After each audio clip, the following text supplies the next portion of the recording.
Hello, everybody. I do apologize for the delay.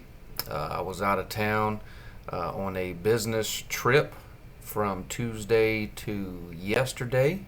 And then, of course, I caught the Atlanta Braves Cubs series.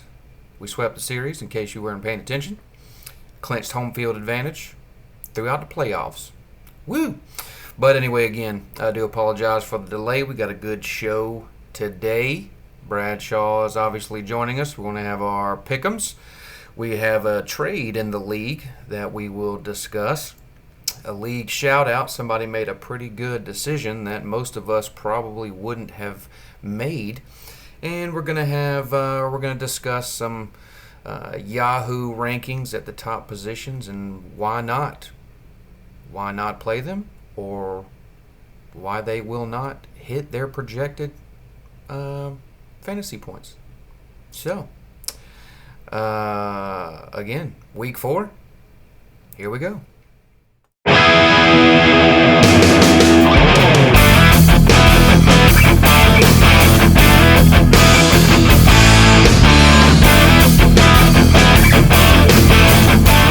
All right. So, welcome everyone. Week 4 is upon us. Your commissioner is joining us once again. We got some good things to talk about, like I said before. So let's get it kicked off. Welcome, Bradshaw. We got a team that's some would say is on tilt, and there was a trade that transpired. Why don't you walk us through that trade and how that went down? Sure. So just finished posting the commission note in text format. Got a call from Lumen. I thought he was going to give me some props for my writing skills, but no, he was all business. He said, "I want you to think about Gibbs," and I said, "What do you want me to think about?" He's like, "I know you want him," and I was like, "All right." So he wanted to upgrade at running back. I have a stable. I told him that I was even on Gibbs and Swift and even on Gibbs and ATN. And I'd probably be even on Gibbs and Barkley, given Barkley's injury. But we would have probably had to sweeten it up a little for that. So gave him the option, told him I didn't think it really made my team better. I'd only be trading because I'm a homer. I'm rocking my Detroit hat. So all my peeps in Cleveland, I'm sorry. But being able to watch most Lions games, go to a few of them, Gibbs was enticing. I know Swift. I know he was my 8th round pick. I do kind of like pounded my chest on picking an RB1 up in the 8th round, but No. I think I think the consistency is there with Swift. Gibbs, I think he's a little more boomer bust. I have this trade as a win-win. I was sad to see Swift go just because, like I said, I think he's got really good potential playing in his hometown of Philadelphia. Team is good. O-line is good. He seems to fit the system. They like him. So, but yeah, I think Lumen needed a win now candidate. I don't think he can wait for Gibbs to break through. I think I can wait for him to come along and take over. Although I am starting him this week, so much for waiting. But yeah, I got an A plus. I know I'm biased, but I'm curious your thoughts. So my thoughts are pure emotion and speculative, of course. I worry about Swift playing the entire season. It's injury history. I am worried about that. You do have a very valid point, and I think when I spoke to Lumen, he said something of the same thing about the luxury of being able to wait. I think what kind of gives me pause is the timing. Kudos, both of you guys feel like you won, but week 3 just happened. Obviously, Lumen's got Kirk Cousins and Justin Jefferson. Mike Evans is doing well, and he doesn't want to rely too much on Cousins and Jefferson the entire season. I get that. They're not going to blow up every single week. It just seems a little bit premature. Going into the draft, if you're going after Jahmyr Gibbs, in my mind, or you are pretty much prepared, he is not going to pop in the beginning of the season. Right. So the upside for Gibbs at the end of the season, where you said you have the luxury to wait, sure. I like that.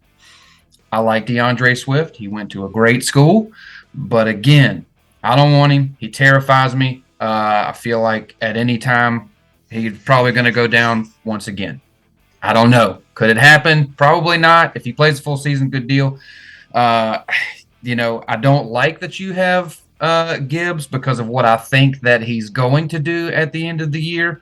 As far as Swift going to John's team, I'm not any more scared or less scared of John's team. I guess he is a little bit more complete for now. He has looked really well. I want to see what Gainwell is going to do. I don't think he's necessarily going to take the job, but does that turn into a two-headed monster? Penny's not an issue. Is he even still on the team? It doesn't matter. Healthy scratches, yeah. But I just think it was a premature trade. Didn't think it really needed to happen right now. But then again, if something happens to Gibbs, we could be here in 2 weeks and say, hey, that was great timing. What do you know? You're stupid. Just think it was a little soon. Congratulations, because you obviously got somebody you wanted. Yeah, thank you. And Lumen's got a track record of trading guys and then those guys blowing up. So let's hope his trend continues here and Gibbs takes off. But yes, and I'm hoping for one more loss, so the tilt for John Lumen will get even worse, because if he loses one more time, he might be ready to trade Justin Jefferson. Probably not, but we'll see. Well, I have Kenny G as well, Lumen. So if you're watching and you're worried about Swift, just keep me in mind. We can package some together. I'm here. I'm 7-Eleven, baby. Open 24 hours. 24 hours. All right, so doing something a little different this week. Kind of wanted to go over the Yahoo rankings. That was your idea. I like it.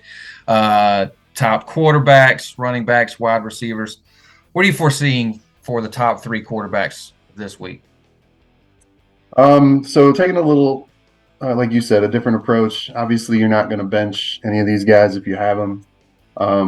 It'd take big balls to do it if you were going to, but taking the top 3 from the position and coming up with a reason why they're not going to hit those projections, right? So I know some folks in the league are big fans of Yahoo projections. I know Mike especially loves the statistics that don't seem to go into these, but for this bit, calling it why not, right? So you have these guys, you're probably starting them, but we're going to tell you why you shouldn't.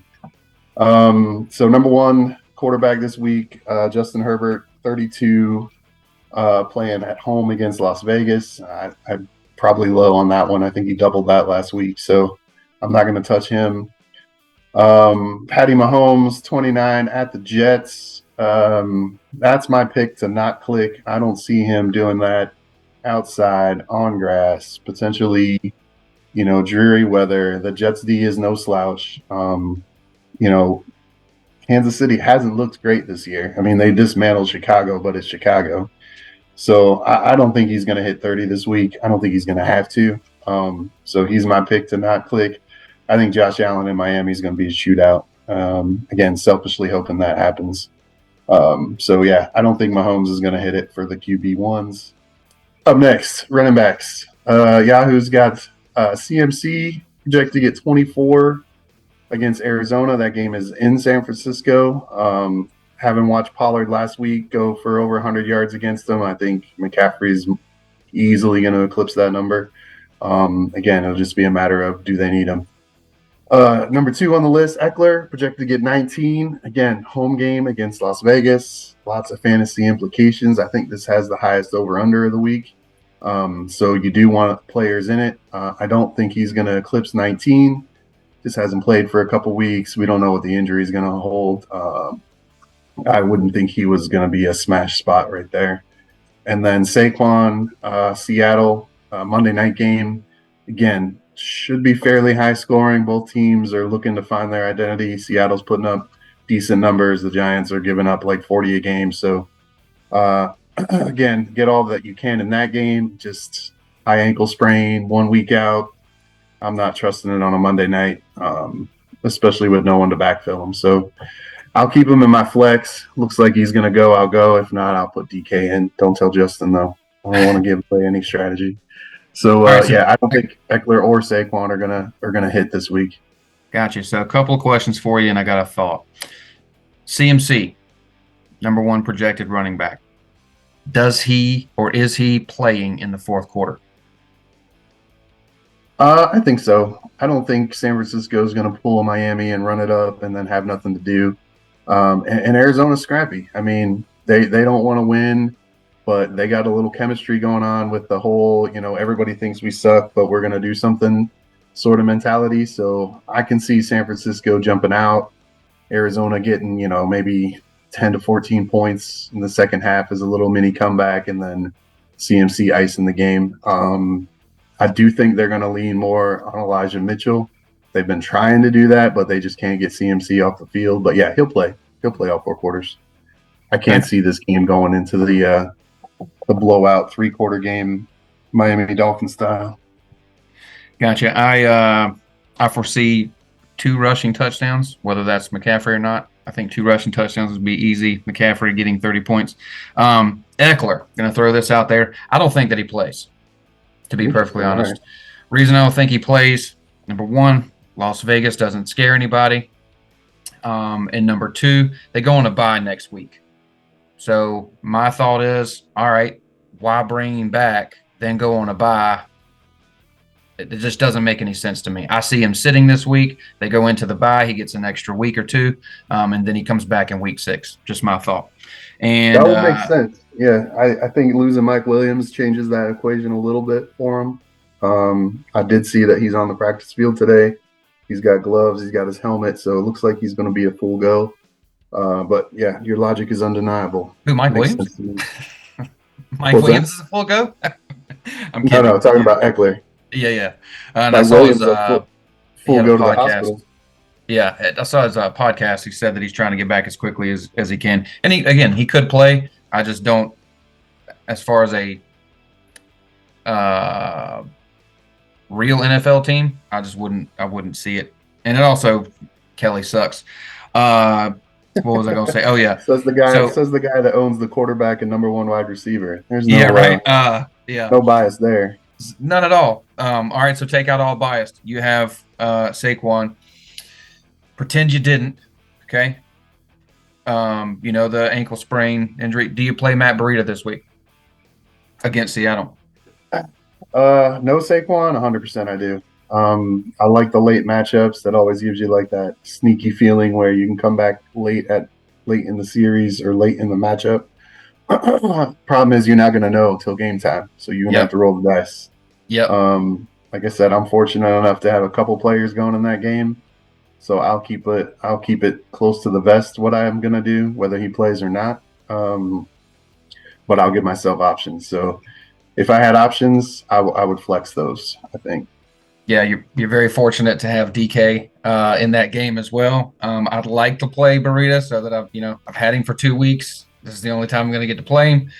It's probably not going to happen. All right, let's move on. Wide receivers. Who are the top 3 projected? Top 3 projected points. Justin Jefferson, no surprise there, going off for 26 at Carolina. Diggs 19 versus Miami, and Chase 19 at Tennessee. Again, all good plays, all the smart picks. Tyreek should be on that list, but I don't know why he's not. He might be right there. I just only cut it off at 3. But anyway, I think starting from the bottom, Tennessee is a pass funnel defense, as they say. Made Deshaun Watson look like he knew how to play quarterback again. I think Cincinnati is trying to establish that as well, so I think that'll be a good matchup. Glad that Justin's benching Joe Burrow, though. That makes me happy. Let's see. Diggs versus Miami. Again, shootout. Miami just put up 70. Buffalo just gave up, 0 or 3? So, Clash of the Titans.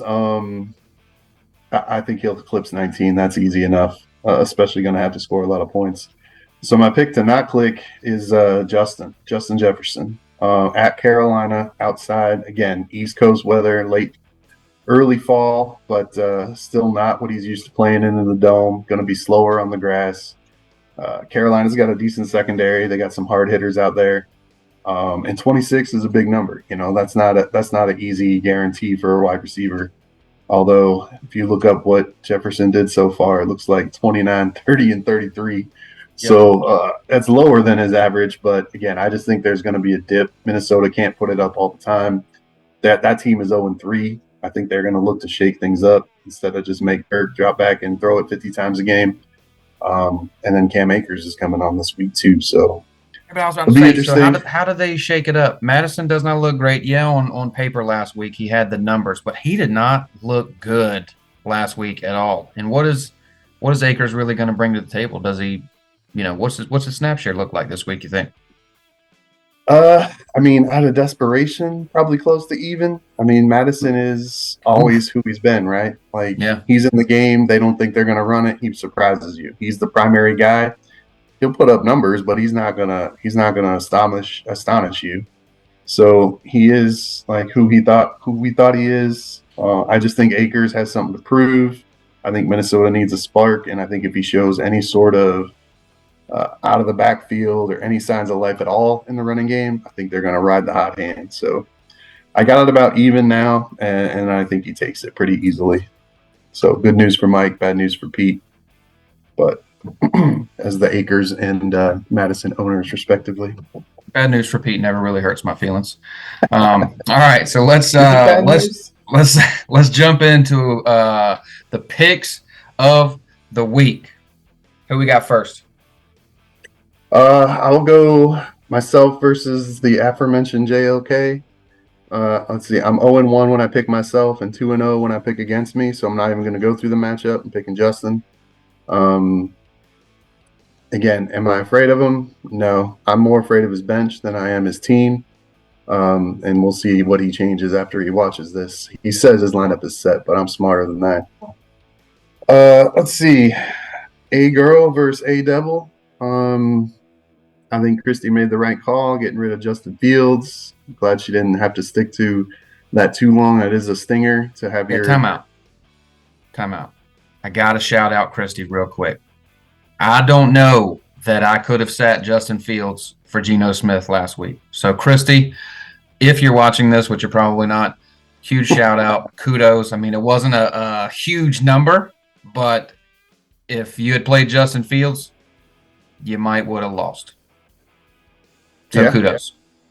Yeah, I mean, it was the closest matchup we had. And, I mean, let's be honest. Christy's been one of the best actual managers since she's been in the league, right? She perpetually picks, she either drafts horrible teams or has unfortunate luck, and then she's still competitive, which most folks, try their hardest and can't get anywhere near it. But why doesn't she help Mike?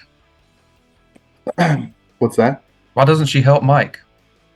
I think she probably does. That's why Mike does actually anything at all. All right, so to the pick, White Devil and Christy. Again, quarterback change, good. I think if Watson goes off for White Devil, then Christy's got a wide receiver and a running back that'll also go off, so she's covered there. And then Billy's wide receivers, despite being some decent fantasy names, have significantly underperformed this year. So being T. Higgins, DJ Moore, and Chris Godwin. So I think Christy gets her second straight win. I think she gets on one of those patented Christy streaks, becomes the hottest team in the league. So good luck, Christy. All right, next matchup. Who you got? What's that? Are you gonna pick these games? You had the you're gonna let me pick? You gonna let me pick? You had the highest points in the league. So we'll go back to the what was that? Highest points in the league, baby. I'll take it even if it's just for 1 week. So let me go back to the other one. So I'm going to say this. If Anthony Richardson and Aaron Jones plays, my pick is Justin. If they don't play, then you're my pick. Okay. So you think Anthony Richardson and Aaron Jones are good plays? I do, yeah. I am praying that his lineup stays that way. Because I am not afraid of either one. Ooh, I can assure you it's going to stay that way. You know who I'm afraid of? Who The that? number one running back in fantasy. That's who I'm afraid of. Mostert. Oh, does he not have Mostert in? He does not. Oh, I think that's. I think he's waiting on that Aaron Jones uh, Again, news. I really hope Aaron Jones plays. I wish I Aaron Jones didn't was even as realize Mostert healthy, wasn't in. healthy as a spring chicken, the healthiest Aaron Jones has ever been in his whole life. I hope it's that Aaron Jones, and I hope he plays. Hmm. Let me tell you, that's how I We feel shall about see. Aaron Jones. We shall see. I All right. forgot all about Mostert. I need to look at his bench. So Who do you got in the thanks for third your pick. matchup? You picked both me and Justin. So Uh, so I got you. I forgot about Mostert. So I'm just gonna die on that hill. Anthony stay off. Richardson and Aaron Jones. I'm picking Justin. All right. If Aaron Jones doesn't play, then it diverts to you because like I said. All right. The next one you picked A Girl versus A Devil. I'm taking Christie in that one as well. The All right. premier manager from last week. Who we got our third matchup? I got Hunter McDee's nuts against bye week Josh. This is actually the closest matchup for the lineups they have in. I won't quite call this garbage versus garbage because I think Josh is still reeling from losing his first round draft pick. I think Josh Allen has one of those signature 40, 50 point weeks. I think he's going to need to keep up with Miami, and they're going to want to show out at home. So I have Josh winning this one. Yeah, I do too. I don't think this one's even going to be close. I still really don't like DeAndre Hopkins. Ayuk is healthy and playing, right? Ayuk, Yeah, he's limited. limited. Okay, well, even so. Debo's also questionable, but Yep, um, Debo has a knee and ribs. yeah, I don't think this one's going to be that close. I think it'll be further away than especially what it's projecting. So I got Justin.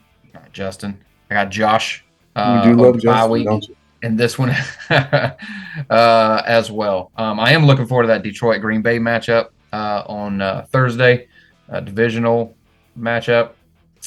It's going to be fun. I don't think Aaron Jones is going to play, but we'll see. All right, so we both took the bye week there. Who you got next? I have Butthurt Billy versus the Fightin' D Sweezies. I renamed Lumen's team after his trade raping, fleecing me from my 8th round draft pick. Again, I've said it a couple times. I think Lumen's Minnesota Twins are going to have a down week. I think it's going to still be enough to get by Billy. No offense, Billy. I just don't think what Billy's trying to put together there is going to pay off quite yet. I see he's got A-Chain in. I see he's got Tank in.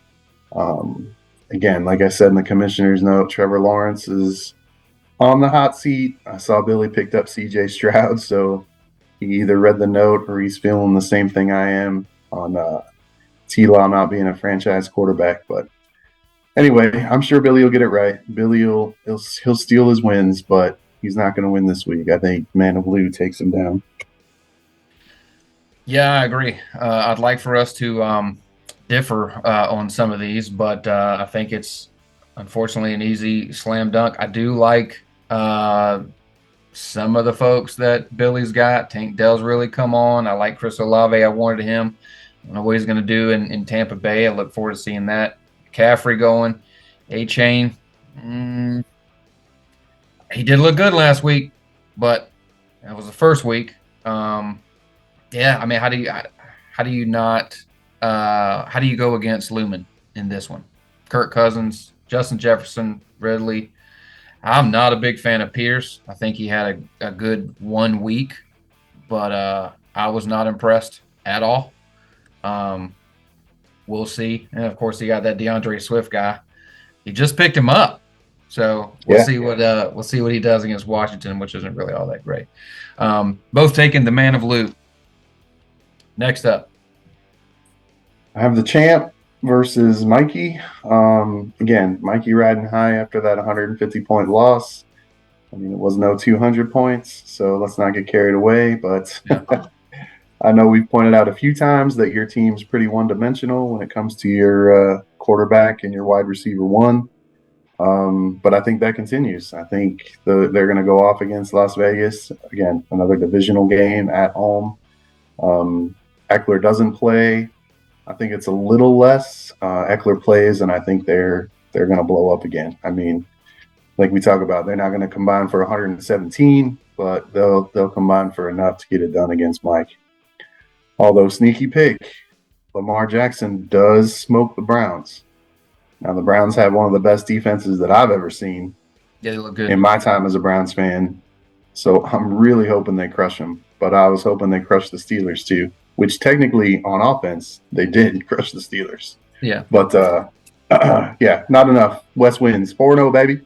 So I take offense to a little bit of what you said. Of course, I do not have a perfect team. I've been very fortunate this season, so no trash talk. But the one-dimensional comment with my quarterback and wide receiver one.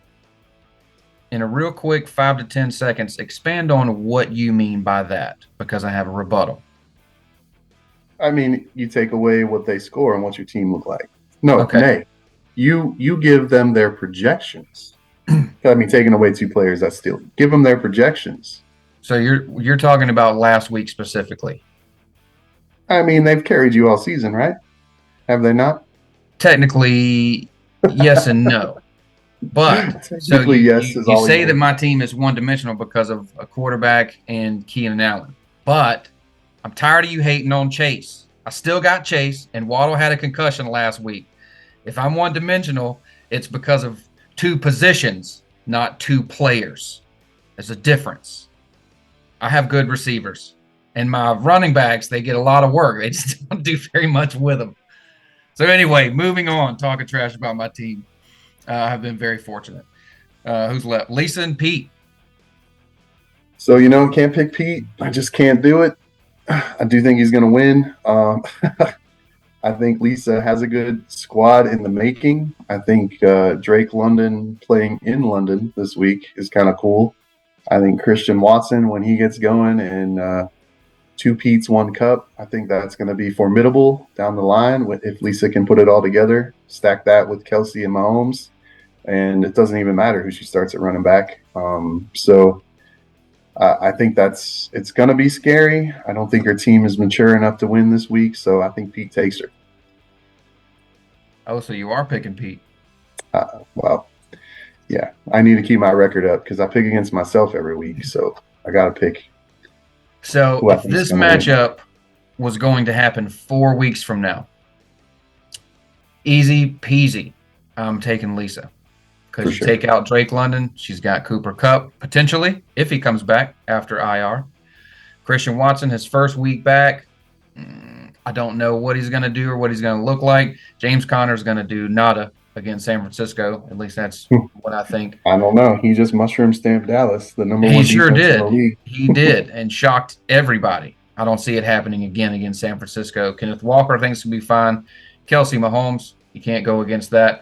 So you have to go with Pete. I'm going with Pete again, and I'm gonna go punch a baby because I have to do that. But again, 4 weeks from now, if Cooper Kupp's healthy and Christian Watson can stay on the field, she's gonna be the team to beat. It was very vital, league, that she goes 0-4 while Cooper Kupp is out. It was vital, and we couldn't even do that. Had to play White Devil. Had to give her.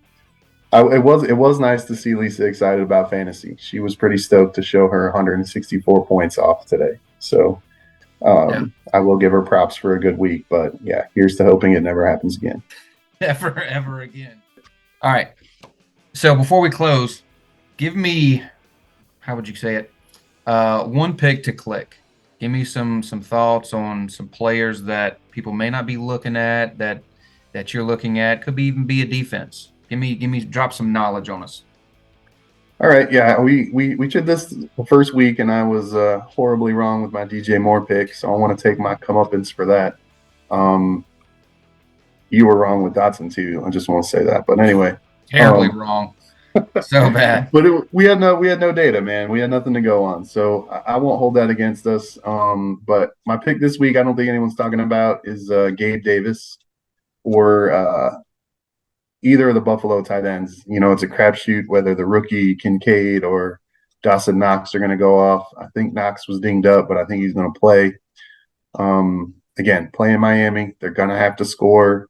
Miami's got a decent secondary. I'm hoping they roll coverage to Diggs because I'm going against that guy this week. And I think that opens it up for Gabe Davis and the Buffalo tight ends. So I think Gabe Davis is on White Devil Billy's bench this week. I'm sure he'll stay there because he doesn't know what he's doing when it comes to fantasy. But we'll see. All right. Any other words of wisdom for us before we close it out? No, just keep in mind that there are London games coming up. We have our first this week. I always throw back to the fact that White Devil Billy called me all pissed off because he couldn't edit his team because his guy had already fucking started. Excuse me, he had already started. Yeah, we know the Billies don't get up before noon on the weekends. And anyone else who likes to sleep in on Sundays, just watch your matchups. That's all. But otherwise, good luck. Love you guys. See you soon. Awesome. Bye, everybody.